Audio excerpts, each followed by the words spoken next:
Video आहे 8 मार्चचा महिला दिनाच्या दिवशीचा. झोपेतून उठले आणि फ्रेश झाले दुपारी आणि संध्याकाळच्या वेळेला मी चहा घेत होते. इथं चहा वगैरे पिले. तोपर्यंत स्वराज उठला, शौर्य पण उठला होता. त्याचे डोळे खूप जळजळ करत होते. डोळ्याला काय झालं होतं काय माहीत नाही. खूप त्रास होत होता आणि त्याचे डोळे चिकट पण होत होते. म्हणून आम्ही हॉस्पिटलला गेलो होतो. तर हॉस्पिटलला गेलो 5 वाजता. नंतर डॉक्टर 5:15ला येणार होते. तोपर्यंत आम्हाला वेट करावा लागला म्हणून बसलो होतो. पण डॉक्टर म्हणले काही नाही, उष्णतेमुळे होतं असं. नंतर येताना कोल्ड कॉफी पिलो आणि घरी आलो. तर काल रात्री लावलेलं दही मला उघडून बघणं झालं नव्हतं. खूप छान लागलं होतं दही. तर ते फ्रीजमध्ये ठेवलं आणि येताना थोडंसं सामान घेऊन आले होते. केळी वगैरे आणि भाज्या पण काय आणल्या होत्या. त्याच्या अगोदर मुलांना औषधं पाजून घेतली. तर मग ह्या भाज्या वगैरे सगळ्या काढल्या, काकडी वगैरे. तर हे मला धुवून ठेवायचं होतं.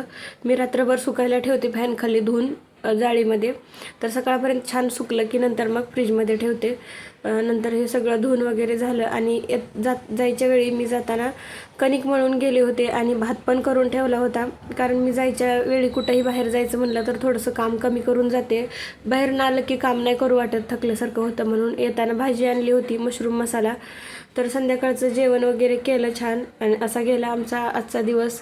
व्हिडिओ आवडला तर लाईक करा, शेअर करा. Bye bye.